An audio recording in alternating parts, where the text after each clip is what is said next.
Hello there, guys. Welcome back to Blue Monday, powered by Chelsea Poland. With a special guest, there is Younes Hamu with me from Younes Talks Football. Yes, bro. Nice intro. That's it. Thanks. I let myself steal that one from you because, as I've said before, I got tons of respect for you and for what you do for Chelsea community. So yeah, there's. I think I'm gonna introduce something to our Polish fan base just in a moment. So Younes prowadzi jeden z największych kanałów poświęconych społeczności Chelsea, mając prawie 200 000 subskrypcji.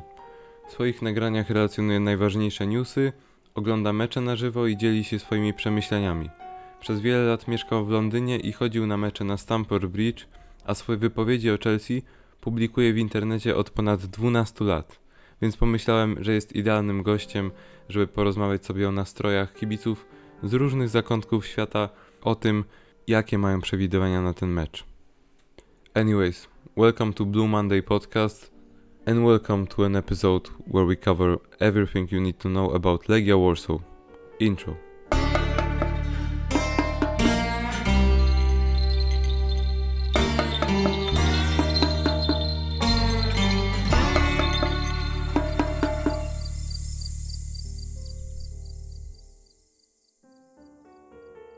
So today we're gonna preview a upcoming clash between Legia and Chelsea, as we mentioned. A fixture that may be not as obvious as some expect. I don't know about your early predictions. Maybe it's the time to start the video with these. Oh, with predictions. Yes. Okay, so we're starting in reverse. You don't have to go specifically into the score, but mostly about the way Chelsea are gonna play. Maybe let's start from something we already know, the way that we play and what we can expect of ourselves. This is the thing, and this will be a good discussion because I know there's myself and there's many on the, let's say, the non-Polish side, which is where all of you that watch here and yourself will be able to assist the rest of us and give us some insight into what to expect, because we genuinely don't know too much about who we're playing. All we know is Chelsea, and we know the level that we are currently at, where we should be at, how we're looking. Realistically, I know there's many people expecting a Chelsea win. I don't think there's many people expecting a large Chelsea scoreline, myself included, especially away from home. The one thing that gets to me is, and we'll speak about this as well, but when it goes to Eastern European crowds, it's a little bit different. And this is an occasion for Legia Warsaw to really take advantage of. And I think in terms of the crowd and the stadium and on the night, that will be an atmosphere that won't be too easy, I don't feel. So realistically, it's difficult for me to say if we win, we draw, we lose, just because we don't really know who we're playing against, and we'll get through this in the conversation. But most people would say they will expect a Chelsea win, at worst a Chelsea Legia draw. Yes. So and then maybe at the bridge, maybe back at Stamford Bridge is maybe where I would expect a comfortable Chelsea win at Stamford Bridge. But this is how I am, knowing nothing about who we're playing. So maybe at the end of this conversation, things can change. We'll see. Regardless of your knowledge or lack thereof, you recognized the biggest threat of Legia, that is the crowd, the emotions around the atmosphere of the match and so on. Yeah. And yeah, I've got a pre-made introduction on these fight previews, let's say. On one hand, we've got a club with global fame, huge budgets, worldwide fan base, and recent Champions League history, Chelsea. And on the other hand, ambitious underdog who doesn't dominate their own league and however treats the Conference League as one shot, one opportunity that they want to capture. And it's a club hungry for recognition, money from UEFA, and a boost in market value. Led by Gonzalo Feio, that is also known as AliExpress Mourinho, the Portuguese. And we'll get to that right later. That is Legia Warsaw. And trust me, the fans demand blood and the stadium will be rocking.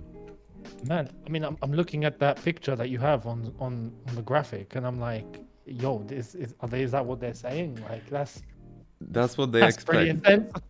You want the context of this exact tifo? Oh, please, yeah, if you have it. Yeah, I think this one is gonna be great to start a conversation about the fans, but we'll get to that later. It all began from UEFA watching what Legia Ultras do, and before Molde game, like a year ago, they warned the club and they said that the Ultras section should be closed on that match, and on the Ultras section there was barely anyone, and there was a banner, this time you won UEFA, but this is the other side of the stadium, the thing that you see right now. Surprise. I see. Yeah, so Oh, that's clever. that's the clever. spirit, that's the community of these as you've mentioned, these Eastern European football clubs. Yep. Some people might argue that we are Central Europe, but that's the geography thing only. However, yeah. Of course. What's the capacity of the stadium? Do you know? Of the stadium, it's like I think it's smaller than Stamford Bridge, but just a bit. And let me fact check that real quick. It's Łazienkowska 3, and the exact place of the amount of the seats is yes, 31,000. So yes, Still, also they're already sold out in a close stage of sales. So I bet they did. I bet it took 5 minutes. yes, it really took, and we'll get to that later as well. So okay, we've got the intro, we've got in the introduction of you of the both sides. So I think it's only fair to start from our beloved club. And yeah, this one was doubled. Okay, so there it goes. This is a panel to talk about Chelsea. Anything we would really wanna mention is gonna be here in this stage of the video. I wanted to include the Conference League record, that is like straight wins and nothing else. I mean, maybe Maresca would say that no matter what starting 11 you pick, you're gonna get that these 3 points or that win. But these days are slowly getting they're becoming the past at this stage of the Conference League. So what do you think? Yeah, now it's playing the Conference League now isn't the same as it was playing the group stage and going through that. We had 2 teams because we had to split everything, and we all know how that went. It worked. But now it's a case of you're in a stage of a competition where you're not playing, with all due respect, you're not going to be playing teams like Noah, or Astana, or it goes up a notch. And I feel like this is one of those occasions. But there are some other serious teams in this competition too. Serious teams, when I say in reference to the level of the competition, which we are at, unfortunately. We should be, looking Champions League and all of that. But with how we've operated the last couple of years, up to 3 years, it's not been that way. So now it's about using your best players as well. Now we're looking, last game that we saw against Brentford, we saw what Maresca decided to do. And he had Thursday in mind. So this game that's coming up, he had that in mind, which means we're going to see a strong team. I would think anyway. I mean, it's hard to predict now with Maresca and the way we do things. It's not easy, but I expect a stronger team now where, unlike before, where we split the squad into two, now it's going to be nearly the same 11 for every single game, including the Conference League. So the record's been really good up until now in the Conference League, as expected though. I think anything less than that would be really bad, you know. So yes, exactly. This is where, look, from a Chelsea perspective, okay, the aim, because of the level that we should strive to be at, that we should get back to, the way we're looking at it is if we don't win this competition, it's an embarrassment. That's how we're all looking at it, right? It should be a non-negotiable. Not to say that everyone in the competition is not good. That's not it. But we can't look at ourselves and take ourselves seriously to go and play Champions League football if we can't win this competition. You know, so trying to get to that level means that this should be a formality. If not, if we don't, well, how are we going to be in the Champions League if we were to make it then? It's not going to go very well. You know, this is where things have dropped off and we need to try and get ourselves back to the way things were. So it's been loads of wins up until now. I expect that to continue. I demand it should continue. Do I think it will continue? I have to be honest. I'm not entirely sure. I do think that there's a chance if we do get to a semi-final, we get to the final, and we play like Real Betis or Fiorentina, who are still in this competition. Specifically, I think many fans are looking at those two, mainly Real Betis, because they're playing really well at the moment, is where I can't come on and say, yeah, we'll beat them. I'm not 100% sure. We can, but we might not as well. So this game coming up for Thursday, though, again, people look at this and think, yeah, we should win. This could be a banana skin, as we say. Exactly. It could be one of those games where, you know, you don't know what you're coming up against, and they know what they're coming up against, and they use that to their advantage. And then they, for example, they take a 1-0. It can happen, you know? So, yeah. So far, so good in the Conference League, but now it starts to get serious. Exactly. Just what I think that the entire everything you mentioned is like basically covers the majority of our problems, risk, and currently our situation. And I was really like in a bad mood after what we've seen from Brentford, because that fixture already put us in 4th place. However, that football that football level was way below that top 4 spot, and funny enough, like Maresca is saving players for Legia Warsaw, so for us it's our also like raising an eyebrow, but well, maybe he studies his opponents. He likes to mention that on the press conferences on the UEFA Conference League press conferences. So it would make sense. Our form is a bit shaky. However, injuries are mostly over. However, Fofana is gonna rest in hospital until the end of the season. Also, the squad has become more merged than what we've seen from these two different teams that played, one on Thursdays, the other on weekends. And if we combine these two, maybe we'll.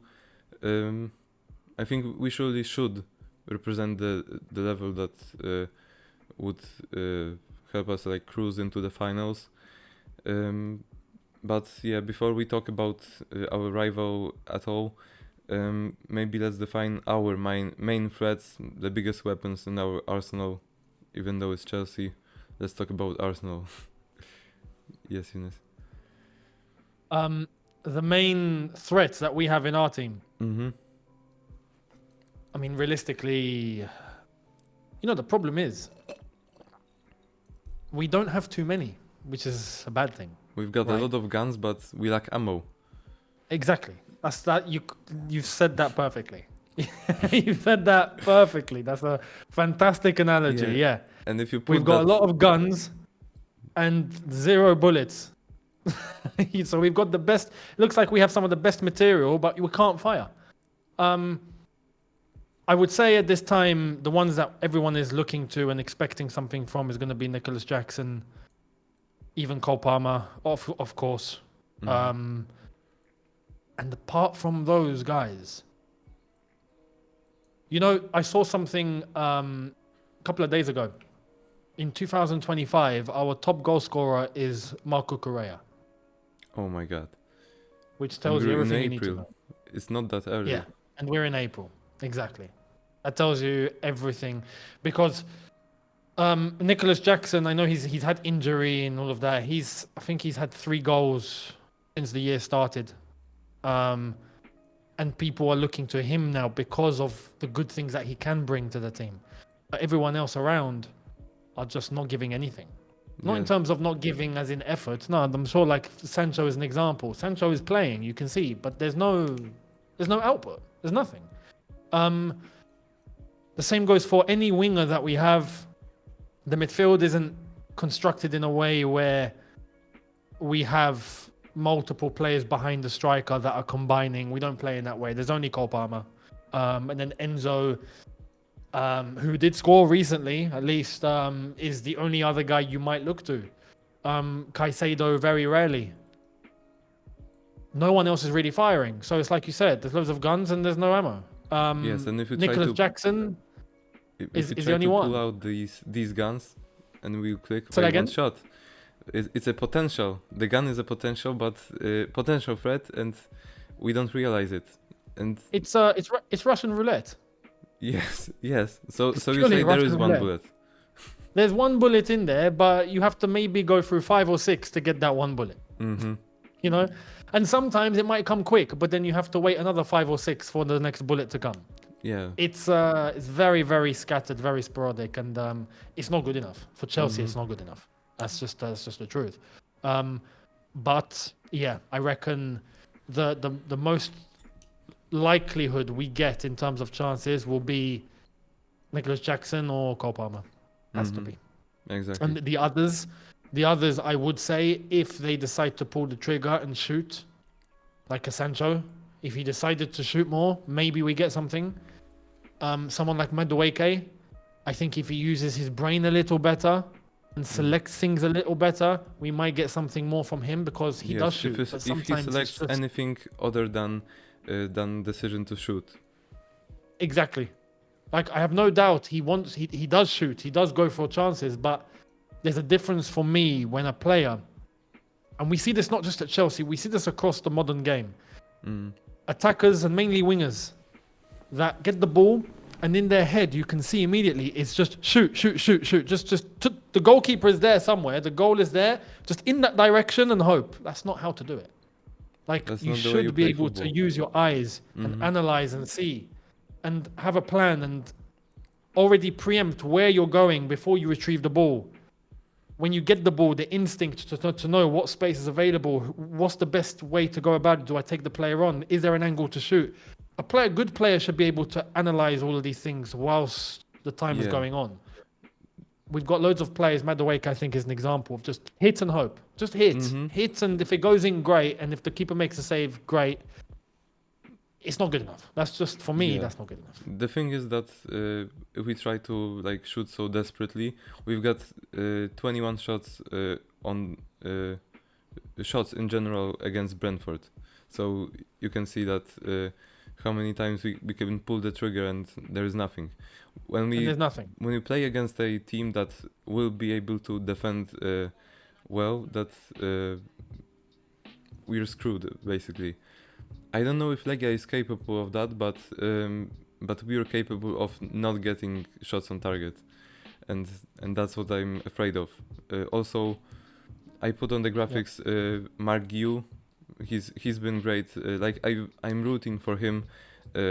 He's a great example of like low expectations, massive talent, and also he has got that one little thing in him that separates him from the rest. Like he is a genuine number 9. He can get himself into a proper space. I know it's not the exact level we could expect from a top team that we aspire to become again, I would say. Yep. But yeah, I wish the Conference League would be a good training ground for him. However, the training's over. Bryn. This is the thing. Exactly. And no, Mark Yu is still injured at the moment, isn't he? I thought he's gonna be fit for the Legia game. I've not heard anything about Yu at all. I was checking the injury record today, and Margiu is out of the four people that are ruled out is Wes Fofana, Kellyman, Lavia, and Mudryk suspended. Or maybe I should double check, but also I guess we'll find out. yeah, we'll find out. I guess we'll find out. Because yeah, I thought he was out to nearly the end of the season, but I mean, yeah. But then again, we've not heard anything about he's returned or he's training or like there's been nothing. So I assume have been he's quiet. still injured. However, yeah, regardless of Guillaume, Jackson is showing determination. Yeah, and he's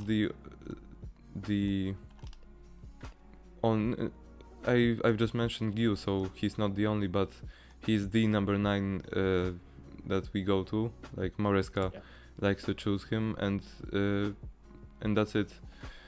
I think. Well, yes, everything that we mentioned is comes from the lack of experience, the age of our squad. What's your analysis for that? Yeah, this is my main problem with Chelsea Football Club as a whole.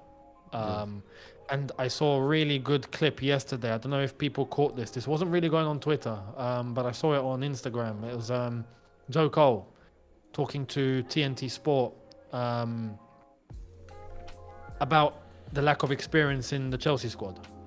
And everything he said was completely spot on. That there's young players need experience on the pitch. You know, there's a lot of, I think, modern day fans that disregard it because they have a football manager mentality where everything somehow is okay because the numbers tell you so. It's like, that's not, you know, even for players on the pitch, when they face problems, there's some things that the manager and the coach can't help you with in the moment.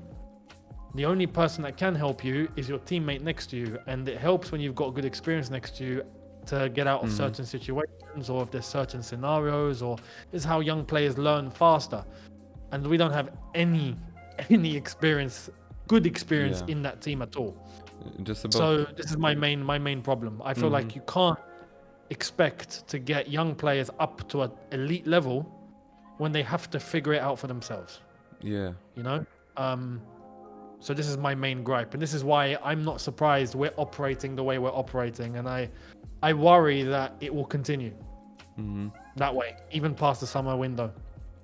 Yeah, that's the biggest risk, that even though we expect Conference League, the lack of experience, the lack of mentality. I've rewatched the video of yours from like 2 months ago that was covering I don't know after what fixture, but it was purely about the mentality issue around our club, and I think we can leave a link somewhere here to for people to watch it, because I think that yes, just like on these clips you mentioned,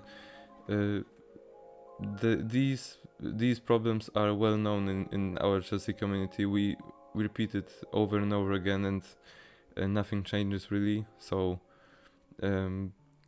Like that's the main risk ahead of such. You can't expect these 20-year-olds.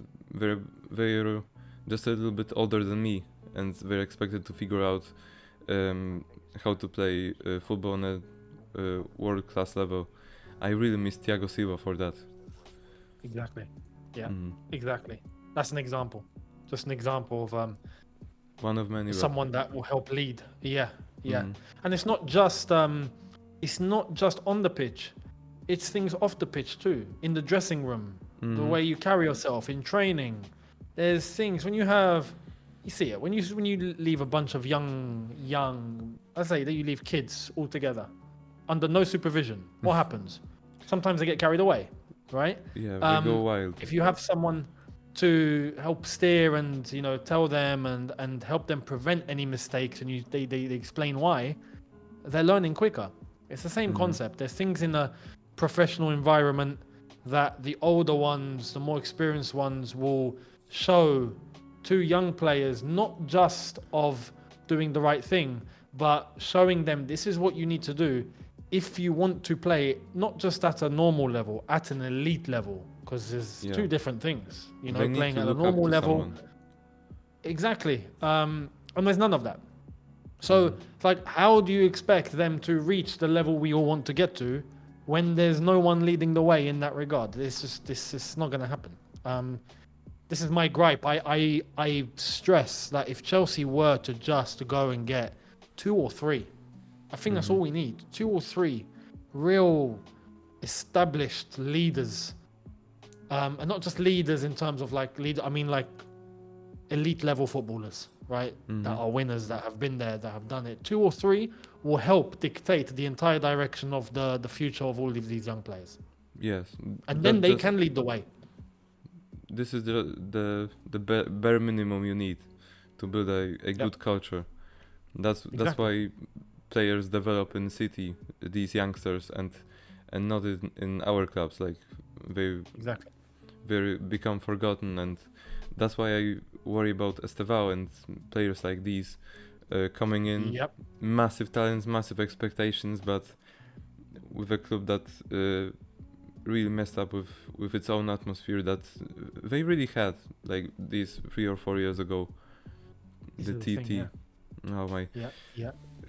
We're gonna get too carried away if we start dreaming about the past, but the reality is painful. The last, I have to moderate this somehow because I think we should go slowly but surely to Legia preview. So one last topic, Enzo Maresca this time. Maresca, yeah. What about him? What is his? What can he do against Legia to get that Conference League? What can he do? And is the next result? Can it impact his career future? Because we all like to think that it's gonna be a long process, that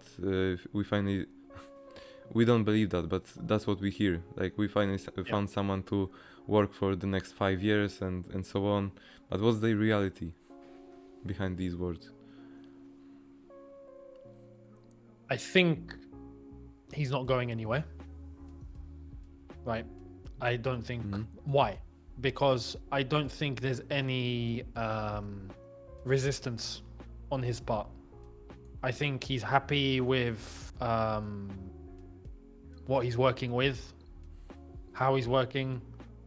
I think he's not rustling any feathers, as we say. Like he's not going against anybody or anything like that. He's conforming. Everything is smooth for him. So I think, like, even in terms of the club, there'll be no reason to get rid of him. Even with results not being good, I think he's safe. In terms of this game coming up, as I said, I think he'll field a strong team.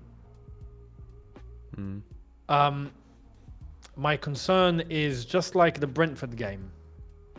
I feel like he's going to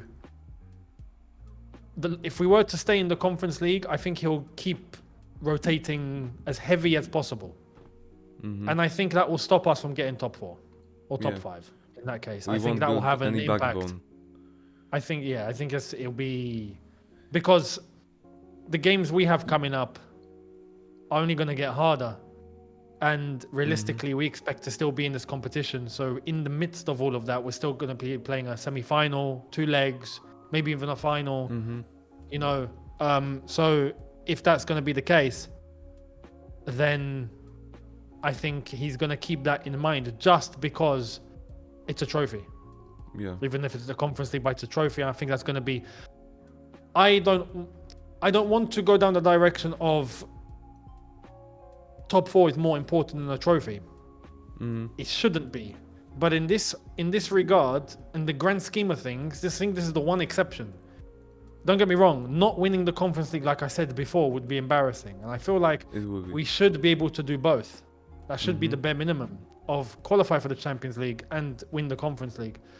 But I feel like in his head, with the way that he operated with the Brentford game going into this, and I feel like it's going to be a common theme. Mhm. I feel like he's trying to give the Champions League his best shot, but he really wants this trophy. And I feel like that's my impression that I'm getting from Maresca anyway. Yeah. Which is not the right way to go. No, I mean, Personally. why not blame him for trying his best to get a first European trophy of his career? So I think the status of Conference League is disregarded by many, appreciated by people here in Polish community, but we'll get to that very soon. I think that it's a must. It's a point to prove that we're not totally screwed. That we can get some silverware, and it's just the beginning. That I hope that this narrative will pop up. That we're trying our best to get regain the momentum and start getting silverware again. Maybe on the higher levels, but with this team, with that age, with Maresca's variety, I don't know. We'll see about that. He may be safe job-wise, but we love to trust the process. But it's only one way to find out how this process is gonna look. So It's true. It's true. I think we've summed up Chelsea quite well, so it's only fair to give an introduction to our rivals. So here goes Legia, and This is where I allow you to explain all. it's an unknown space for many, and I would do my best as a supporter of the rivals, domestic rivals, as we explained off stage. There's Lech Poznań and there's Legia, and I'm much closer to the blue color that is Lech Poznań playing. And Also, for you really want Chelsea to kill these lot then on Thursday. Yeah, I'm guessing you it have will be double double pace. motivation. yeah, however, I'm not that like fierce of a rival. I also like viewed Legia as many people like the neutrals, even though the community is strongly polarized. Many people like root for them as like they represent our country. They wanna. Of course. You know what? There is a huge thing bigger than Legia. That is the fight for the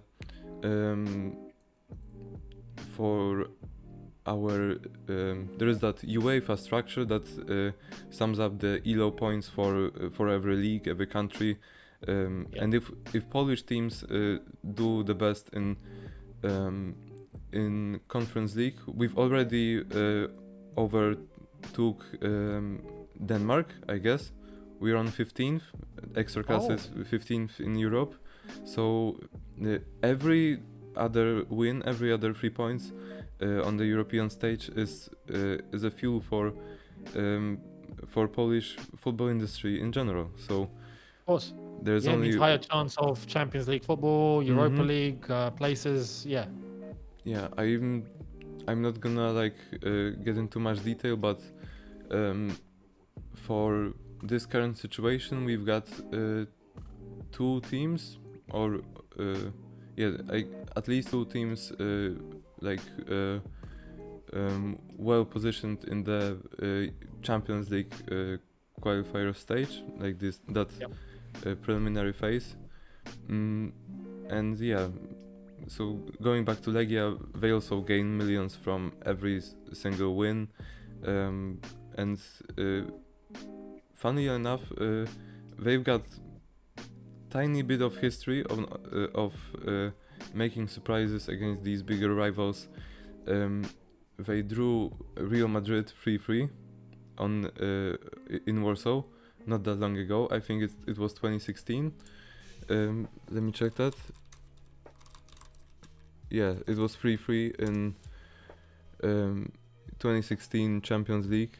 And yeah, against Bale, Benzema, who also played Ronaldo. So that's the heritage. They had a good run in Europa League like 2 or 3 years ago, and now the Conference League has opened these wide windows for our clubs to go further, because like that's I appreciate the existence of the Conference League mainly for the fact that these developing leagues and developing teams can really like up their levels, because they lacked that European stage that would be slightly below Europa League, with all due respect. And I think it's a great thing. Conference League is the best thing that Polish football could come across, and Legia tries to make the most out of it. So getting into maybe like your thoughts, like what impression does it leave on you that there is that general approach of Poles to this competition? Yeah, personally, in the grand scheme of things, I think the Conference League is a good thing. When I say the grand scheme of things, European football as a whole, especially like you've mentioned, not just for the teams that don't normally get access to European competition, who are always so close, but even the countries who, I mean, like it sounds like Poland, and I'm sure there's other countries in Europe who are always given the spot to try go through the qualifying rounds, and then they try the qualifying rounds and they lose, they get eliminated, and that's it. There's no competition to play. This gives a platform, at least, and what this competition does, at least, I think what it's done is it's pushed the level of the Europa League a little bit, because before, people would look, when the Europa League was rebranded from the UEFA Cup, it was looked at, I think, in the same way now people look at the Conference League. Yes, kind of. But now the Europa League is seen a little bit more seriously, and you actually get some good teams that are in the Europa League because they've been knocked out the Champions League, or they've just missed out on Champions League, but they're a big team. Like now, for example, you see who's left in the Europa League. I mean, Manchester United are left in there. Tottenham are left in. Well, Tottenham. Lyon, for example. These are teams that are normally in the Champions League, right? But they're not there, and they're playing, and that kind of helps elevate the level of the competition. The Conference League now is also giving a platform for those teams that don't get in against the teams that normally do get in to European competition, but they're not that good this season, for example, and they've been knocked down. So now you actually get... I mean, it's happened. We're talking about one anyway. Chelsea are in the Conference League. Yeah, that's you what know I what I wanted mean? to end up with. Chelsea is in that conversation.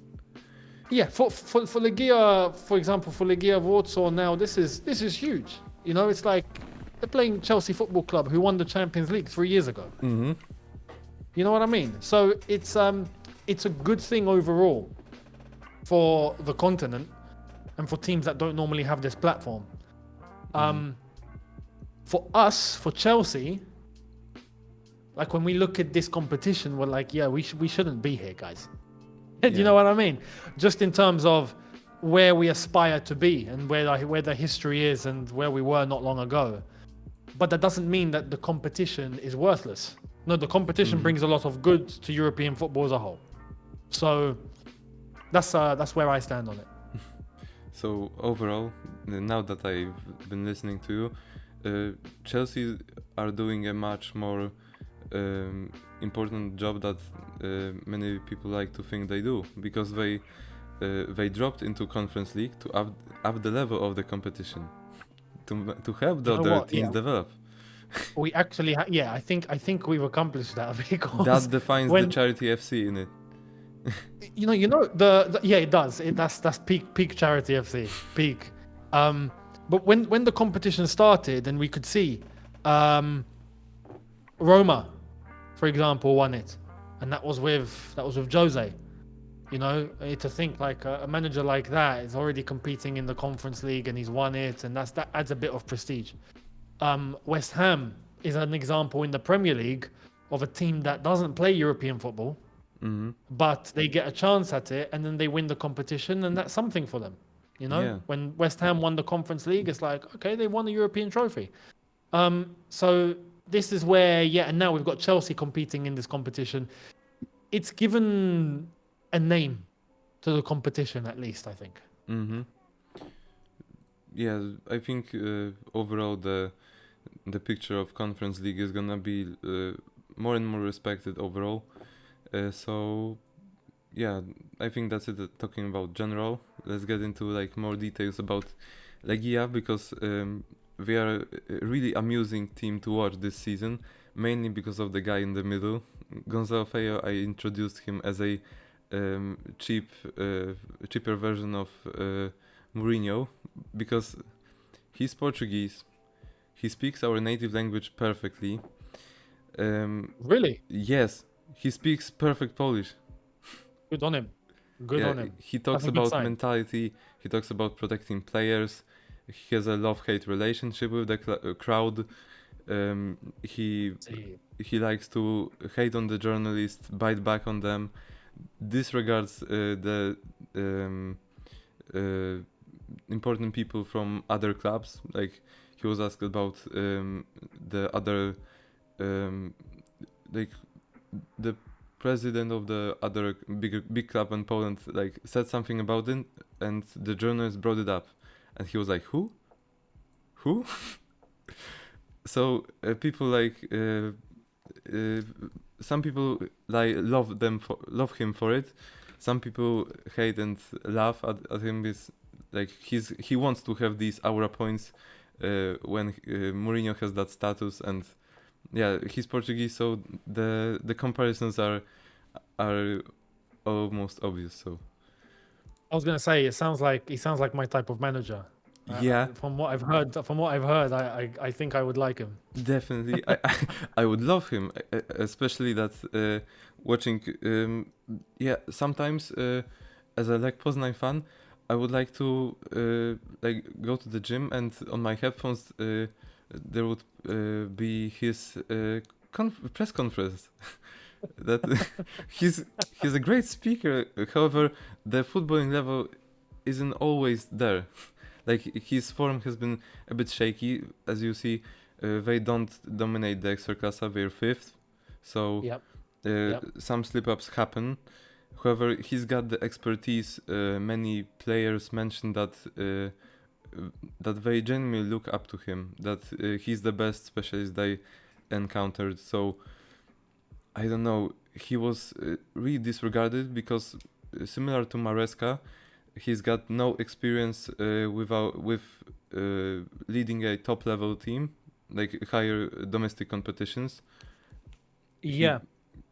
No, and the little bit that I read about him, I was surprised.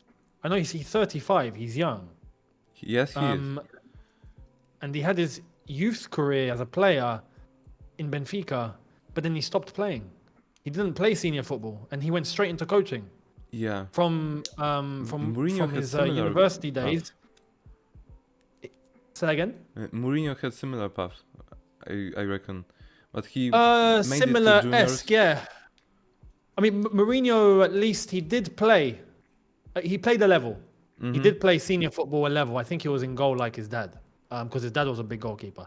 But not like Gonzalo Fial hasn't played at all senior football. He went straight into coaching, and it looks like in terms of Legia, he's done really, really well there. Silverware and trophies and all of that. But I mean, within Poland, I mean, he's yet to win a silverware in Legia. Maybe the Super Cup, but I didn't really follow him there. But he's had a smaller project that is Motor Lublin, and it's a side from third division that went up to Ekstraklasa right now. Oh, third league is fourth, because we've got Ekstraklasa. There goes first league, second league, third league. Yeah. So he went as if he was playing Football Manager. He made that path to glory, and now Legia called him, and he's trying his best, but the expectations are massive. He's been a assistant manager of someone who won the silverware, so maybe that's where the information comes from. Yeah, I think so. Yeah, because I've seen like his honors. He hasn't got any, but as assistants from his time when he was working in Benfica and all of that to Legia, it sounds like he's made good progress. He's young anyway, like I said, 35. But if he's been studying coaching for that long, he's just been a coach only. I guess this is the new generation of coaches that are coming through, the ones that haven't played at all. Which I don't know. I don't know if it's a good thing or a bad thing. I don't know. Yeah, laptop coaches like Nagelsmann. He's been a prime example of that. Yeah. Yeah.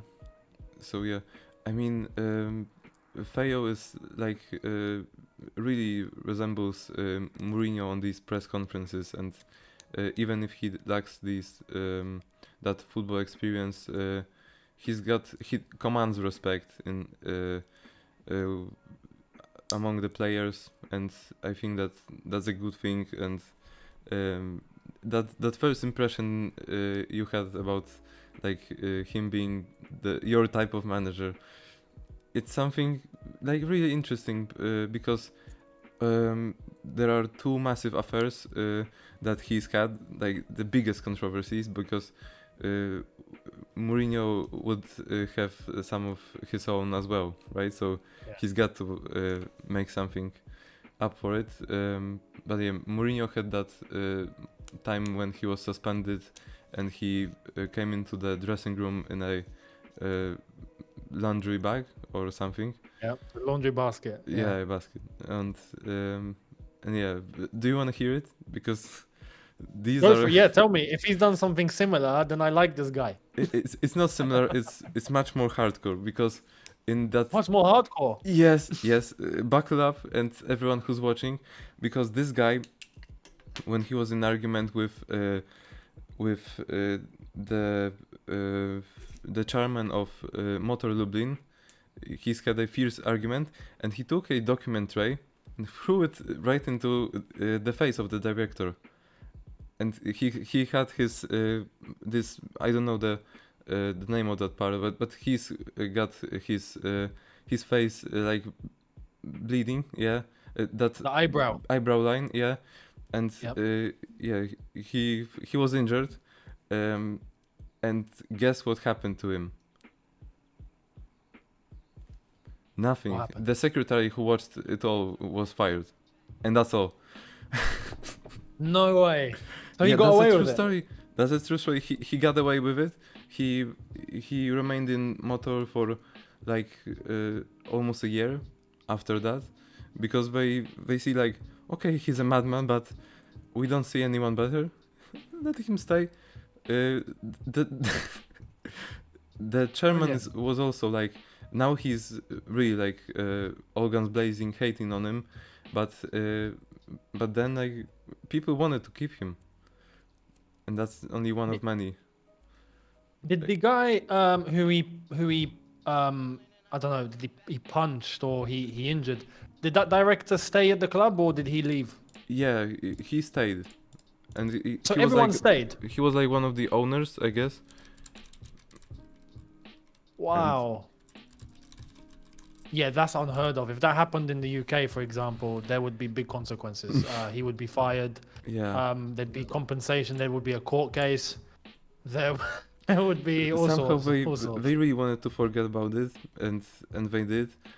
However, he's got his own controversy already at Legia, when Legia wasn't in Conference League straight, like they weren't in the league table already. They had to do these extra qualifiers, and they were paired against Molde. You saw the surprise MF tifo, so it was against them, and he reportedly heard the supporters, Molde supporters, hating on him and saying something about his family. Regardless, after Legia won after a tough battle 1-0 or something, he went into that guest sector and he started throwing middle fingers, combos, everything at once, and he behaved atrociously as for the manager of the top team of the country, but he did it. And I'm not gonna show these pictures of the because we're trying to do a family friendly episode, but he really did. You have to believe me when I say it. He's a madman. This guy sounds. This guy maybe sounds a bit too much for my liking, but I need to check this out. I need to see what this guy. Oh, actually, I've just seen the picture. No way. Oh yeah, it is. It is out there. Wow, that's incredible. This guy is basically like Gattuso on steroids. Yeah, that's why I can't help but watch Legia and stay curious, because he draws so much attraction that people don't talk about footballers. They talk about him and what he says. This is who we've got to play on Thursday. Yes. this is going to be interesting. And you know, this is giving me really good insight into my preview. I'm going to be able to mention this. This is feel free to mention that, because he's a genuine madman. You know, there's pros and cons to this. There's a good thing and there's a bad thing. The bad thing is that you can build a reputation and it might come back to bite you later. It might backfire. Yeah, but the good thing is that attitude, for sure, for a big game like what's coming up on Thursday, he's going to be able to get the entire stadium on one side behind everything. The players will feel it. That's something that can create a spark from nothing. Yeah. You know, it can give you an edge.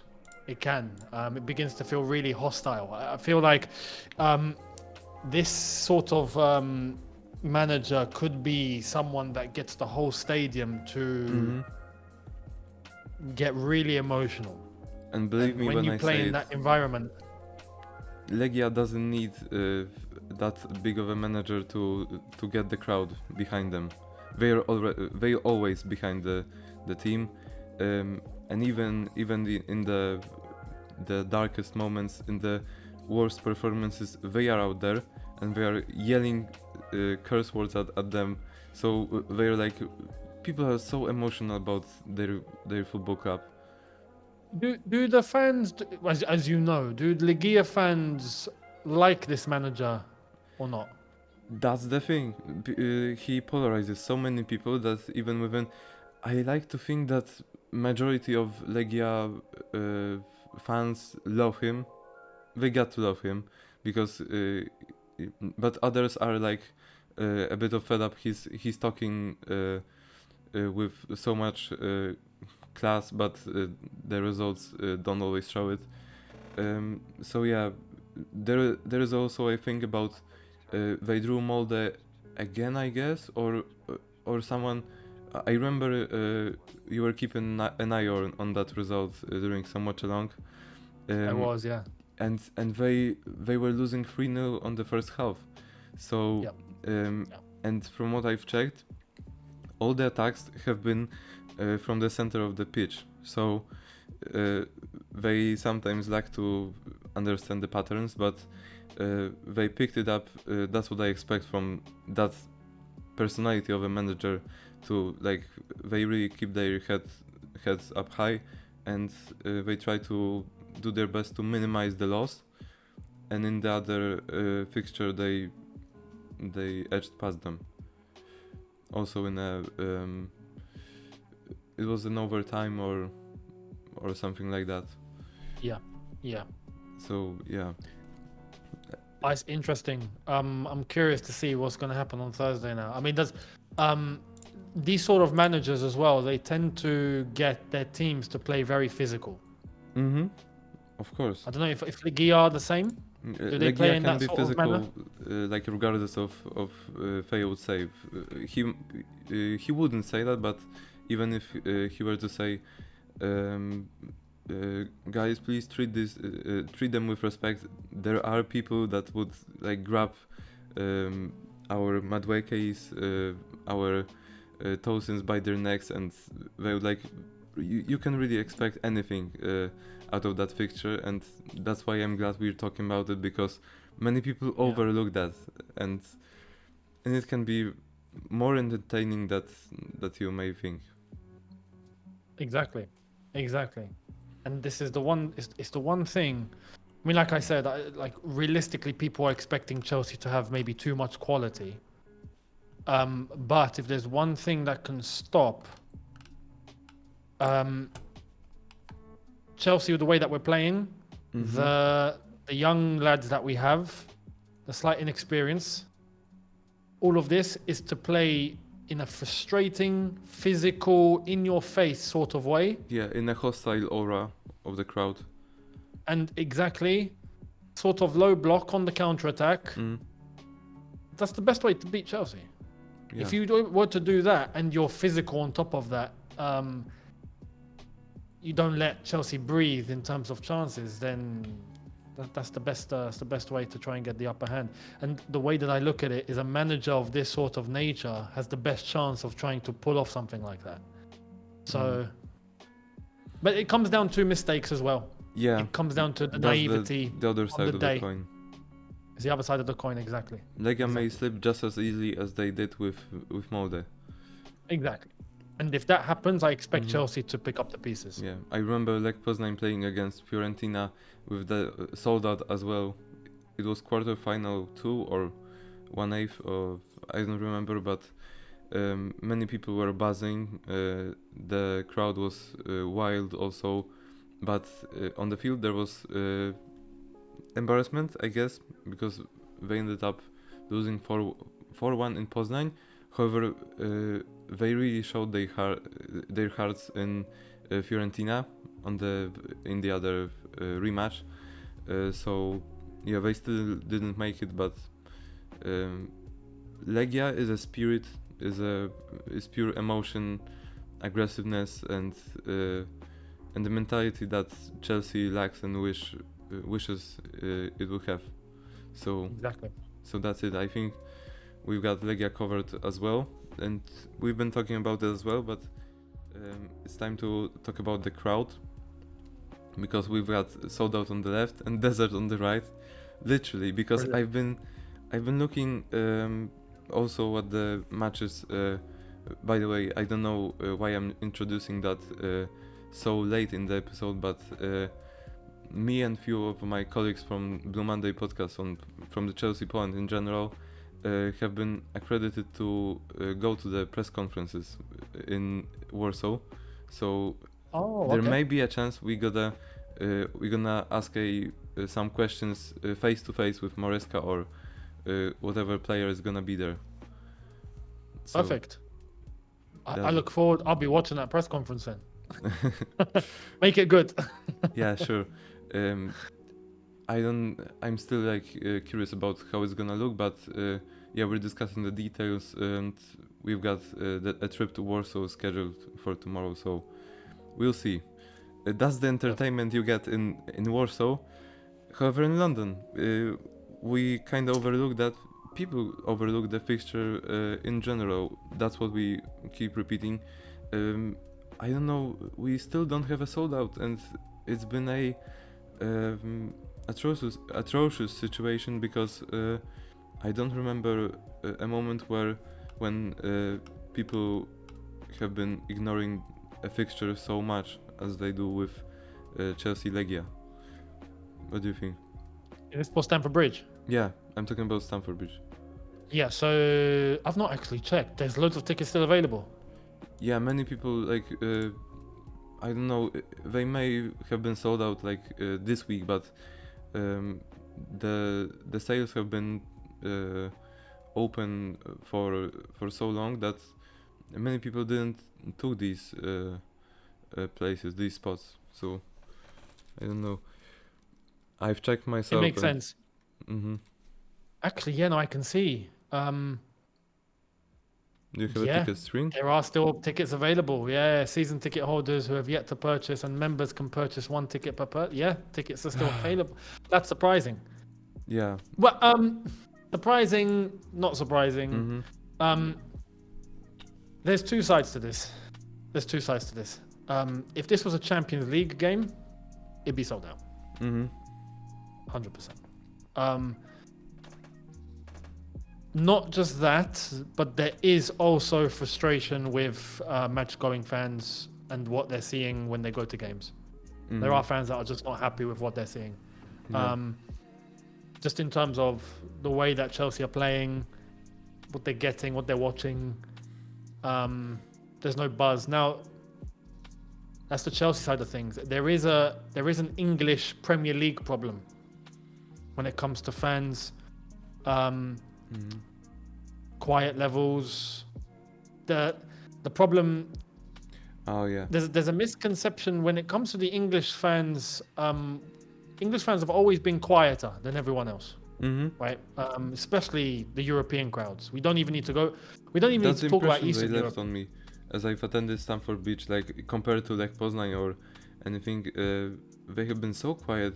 The most charismatic chant has been Chelsea, Chelsea, Chelsea, and exactly. Yeah. And if you pay attention when you're at the bridge, the two stands behind the goals, lower sections are the ones that are loud. The rest of the ground are quiet. And they they're quiet really follow because through. They don't really follow along with the chants. They just no, sit in. the other stands don't. So at Stamford Bridge, as I know, curious. my experience time and time again, the East and West stand, the two biggest stands, they're quiet. They don't follow on, unless it's a really big game.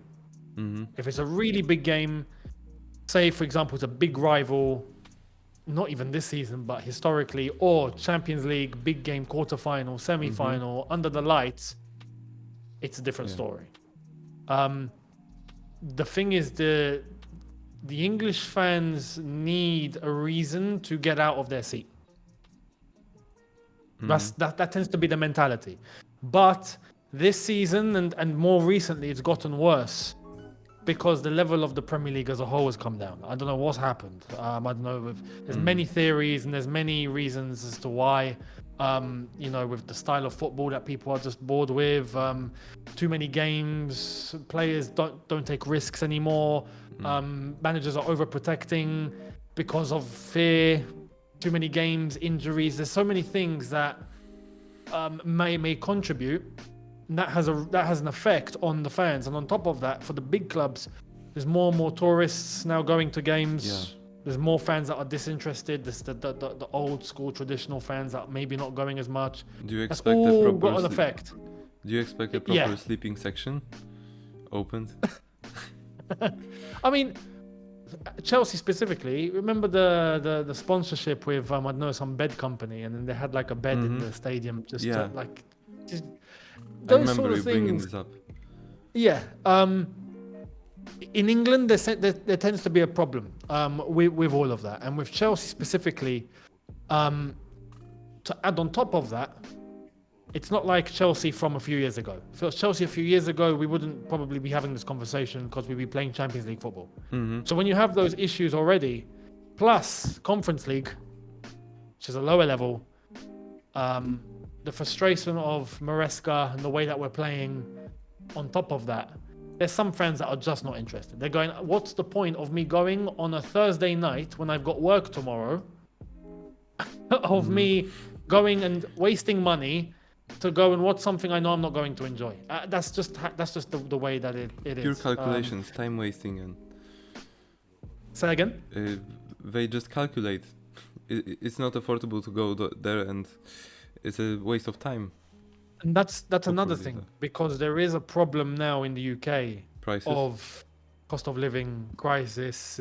People are depressed. People are not happy. They're trying to budget and prioritize what is most important. And for them, going to watch on a work night Conference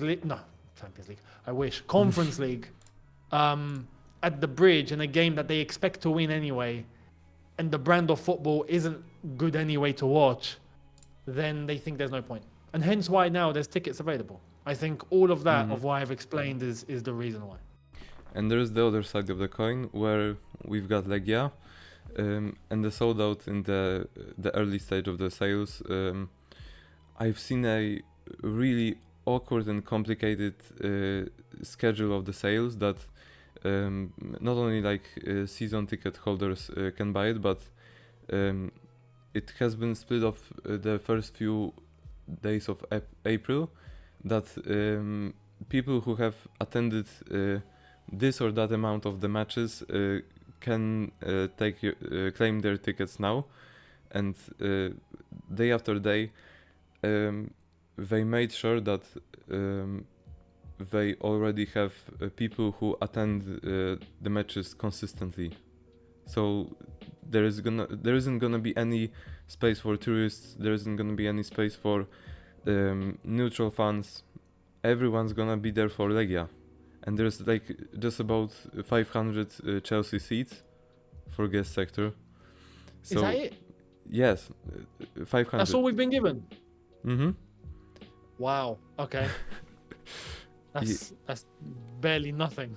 Yeah, and on the next slide, I wanna get into more detail with why, but yeah, that's the huge contrast against that sleeping section. Completely. Yeah, I expect a massive tifo as well. Warsaw never surrender. There has been like plenty of that. We could cover so many slides like these only with the tifos and stuff. Yeah. Honestly, those sort of things I really enjoy when I see really loud crowds, big tifos, massive atmosphere. And I know when it comes to European crowds, the more east you go, the more extreme it gets. And I think I personally, I relish it. I enjoy it. I'm glad we're gonna see it. Mm-hmm. And to be fair, even for Chelsea, even for our players, it's a good experience. It's nice that they get exposed to that sort of thing, because that's the reality. It is. That's who you're going to be playing sometimes. So you need to deal with it. So let's see how they do. You know what? It's interesting because that reminded me of the smaller competition of under 13s I attended as a Chelsea Point journalist. That was Lech Cup, organized by Lech Poznań. Internationals from under 13 teams have arrived, and I was there also for not only for Lech, but Chelsea came in, and I got to talk to one of the coaches of our under 13s, and he said that the crowd of the parents was hostile enough. They were all like for Lech, because they were the biggest majority, and I remember they lost to Lech and won the in semi-final, and they won the third place on the box, and they had an approach similar to what we have in Conference League, even though they are youngsters. They are like, wherever we go, Poland, Poznań, this should be the type of competition that we win without any hesitation. But then there came the loud stadium, quote unquote, and I remember the coach saying that as well, that it's vital for them to experience the a little bit hostile crowd, and yeah, that's what I reminded myself of when you said the exact thing. Yeah, it sounds. The thing is, over there, I know it's part of the culture. The culture, it's normal. Yeah, people you don't see this have in many other countries. Yeah, people don't have a good footballing level to enjoy, so they don't like sit and watch. And no, it's not a tennis match that you sit down and enjoy the maestros. You don't interrupt them. It's quite the opposite. It's more chaotic, more emotional. You stand up on the from the seats every time they pull the trigger. They try to shot, and everyone is, oh my god. People come with families, and people know where to not go with families because of the hostility. Yeah, I think we're talking enough about fan culture that we can go to the next slide, because I've had to include more of these. And also the way people approach Chelsea fans is really atrocious. You want to read some of these, or? Is this all Legia? Yeah, this is all... It is. Only Legia. As I said, I could cover so many more of these, but they deserve another podcast. The left bottom one says Legia or death. Wow. So yeah. Oh, brilliant. And my prediction, I could bet money on this. There will be pyrotechnics. Oh, will there? For that I love sort of pyro. Pyro. They can get fined, but they don't really care. No, I've never understood like why that's a bad thing. I mean, I know in the UK it's not allowed, and for some other countries, maybe for the UEFA, they look at health and safety, but go to any other continent and you see it's normal. It's the norm. It's how it is, and it does add so much to the atmosphere. It's crazy. So yeah, I hope we see it. Yeah, I really hope so. Just for the entertainment, just for the for people who watch it, anyone, no matter who you support, or maybe you're out from Legia or Chelsea community, it's gonna be interesting. Yeah. Last fixture I remember with good atmosphere on Stamford Bridge was Champions League under Graham Potter with Borussia. It was one of these last matches when we got the taste of European football. I remember that times were terrible, but fans really did what they could that night, and yeah, you can see how rare it is in England. No, that's the thing, and it's like I said earlier on, it's because it's Champions League football, and my own experience, anyone will tell you the same. But when you're going to watch Chelsea, not just Chelsea, I think any other top English club, but I can only speak for Chelsea.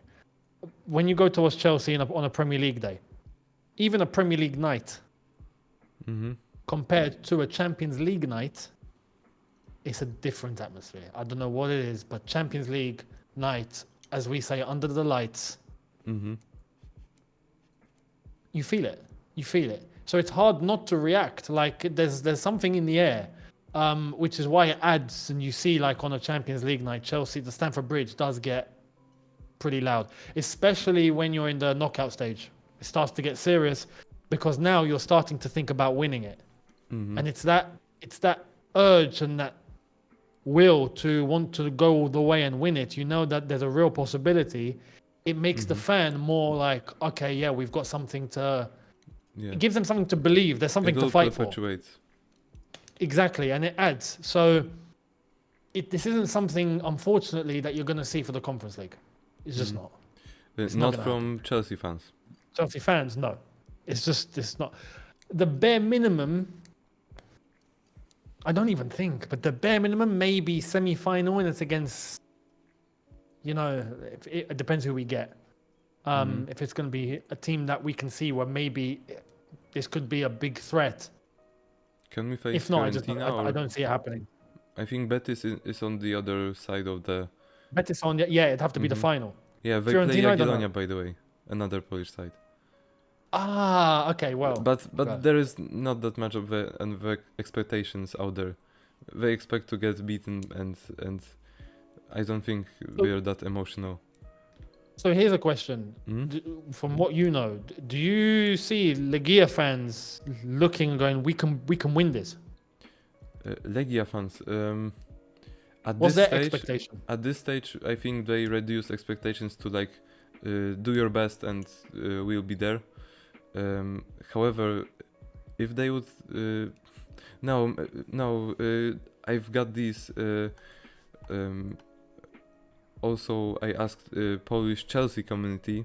I'm not in the Legia structures or anything like this, but the next slide is gonna show the poll that I created.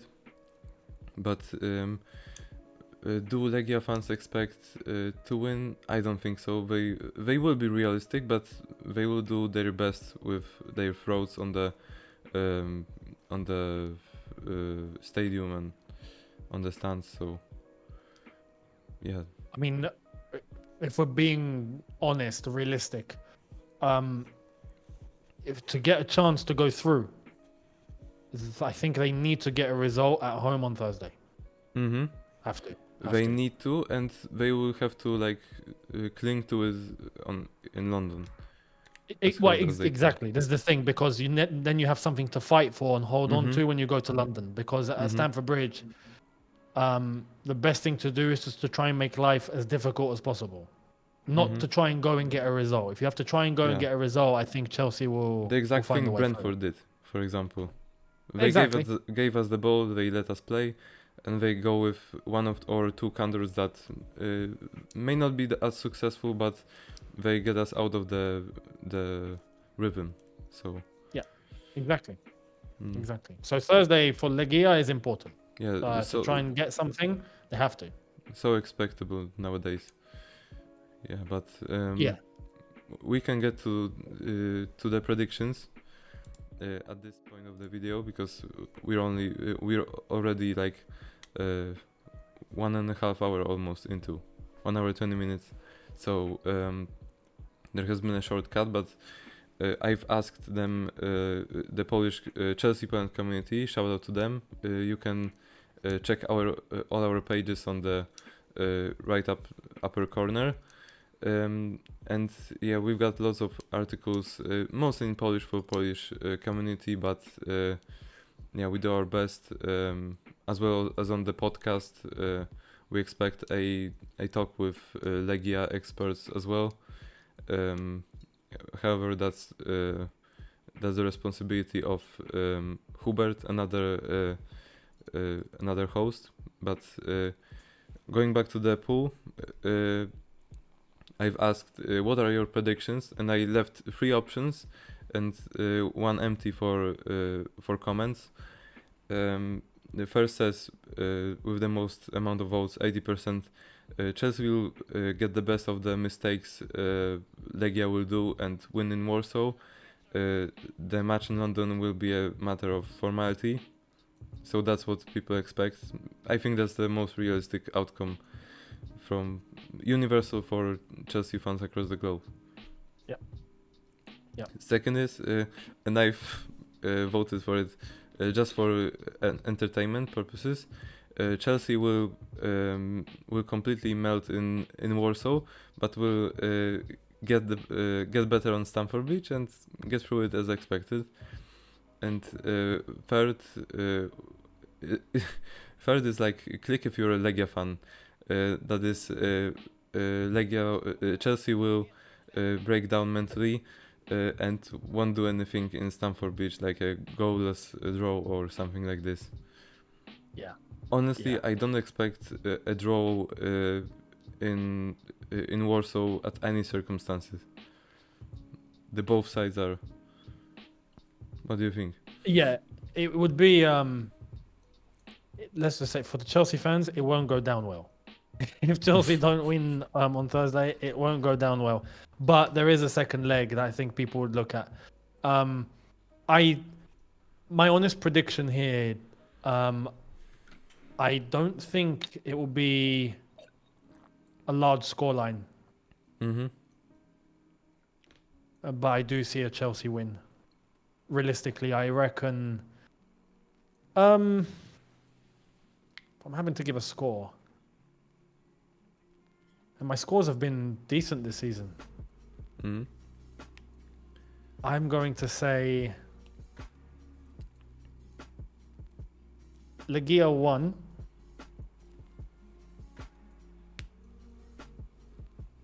I'm going to go 2-1 win Chelsea. Fair. And then I think at the bridge, I think it might be something like 3-0 Mm-hmm. Chelsea. Also, Something like that. Also fair. Yeah. Funnily enough, I'm still like. It takes a lot of thought, like, to consider all these aspects of the game. But just for the memes, I would go along with the option I chose. That let's say Legia does something atrocious, pulls off something magical, or just we play as against Brentford. 1-0 first leg, and the second is 2-0 for us, and we go there happy days. And yeah. You know what? If it were to, say, for example, Chelsea lose 1-0 in Poland and then they win 2-0 at the bridge, that still wouldn't go down well. People Wouldn't. would be like, oh, But so yeah. As a Chelsea supporter, I really want us to like get a reality check at some point, because we got away from so many poor decisions so easily that we need a wake up call, sort of, because no matter what we do, these goalless draws, these embarrassing losses from December and January, the protests, everything, we've already almost forgotten about that, and we've got flooded with another like transfer news and these all these topics that are just here to make us forget about the main issues. We've also mentioned the lack of experience, the lack of ambition, mentality, clear direction, and sometimes, as much as I don't like Legia, I would want them to make a surprise in Warsaw, and still wanting to make Chelsea. I want to see Chelsea for the second time in Wrocław, because that's the destination of the finals. So yeah. Also there is a possibility that Legia would score first, and then Chelsea would like wake up and what are we doing, guys, and go back to the level they should present, and also Legia could fall short of such pressure. Yep. I don't know. It can really go any way possible. So if you're watching this, leave us in the comments your prediction. I've already asked that our Polish community on the Brentford review, and yeah, I mean, it's such an interesting fixture when you talk about it. What do you think? No, it is, and you make a good point for Legia, where it depends on them on the night, because it can be very easy to just fall to pressure. It's a big occasion. Mm-hmm. They want to make a statement. It's going to be their fans. It's going to be hostile. It can help, but at the same time, it can also turn. It can be a case, few mistakes, the pressure's big, they're playing Chelsea. For them, if they let the occasion get to their head, it's not a good thing. They have to keep calm. do what they got to do. Go in as like the underdog. Go in as with that mentality of we've got nothing to lose. If they do that, they might do something. They might. It's an interesting fixture, and I'm still intrigued in terms of this manager and how he's going to conduct everything on the night. That's the one thing in the back of my head that I'm how thinking the madman about. is gonna behave. Yeah. And what he's gonna say in the press conference. I'm gonna watch this press conference. Even his. I'm gonna pay attention.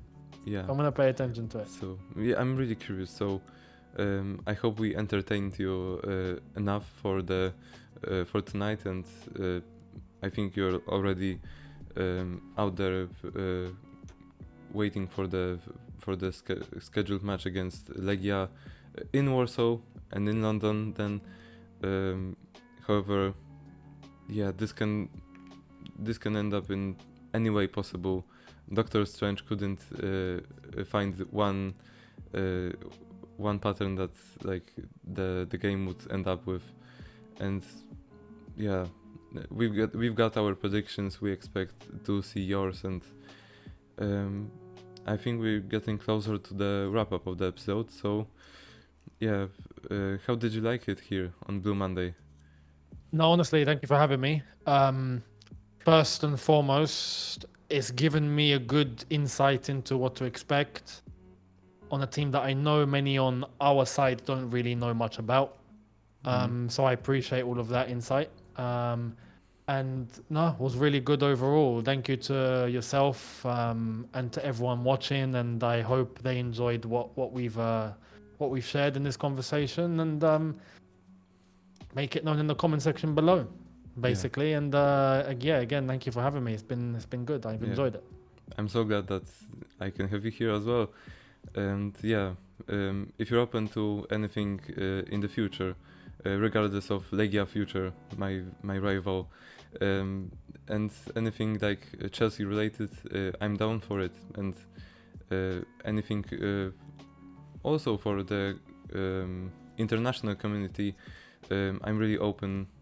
Also looking forward to reconnect with our Polish community. Yeah, I hope the bridge between these communities that we've created is an opening to some new interesting chapters in the history of the communities. And yeah, at the end of the day, I hope that you learned something new. You had a great time. Many people listen to these type of things that at work or when they eat. I've seen the YouTube studio digits, and some people even watch it on TV. So yeah, I really hope that you enjoyed tonight, and until next time, yeah, see you next time. Hopefully Younes too, and yeah, I'm really glad that we did this today. And yeah, leave your thoughts down in the comments below. We're gonna discuss it with you. Go watch Younes's preview and possibly watch along, right? When it's up, there'll be a preview for it. That will be we're recording today, so it'll be tomorrow. Yeah, it'll be tomorrow. Yeah, so and you've given me good insight to include in that. Now I get to speak about some things that I didn't know. So yeah, some people are going to be mind blown. Yeah. And hopefully a lot of people can come and check out the conversation here for more information as well. Surely. Also, it's been a pleasure. I hope that you feel the same. And yeah, so see you next time. Take care and peace. Take care, people.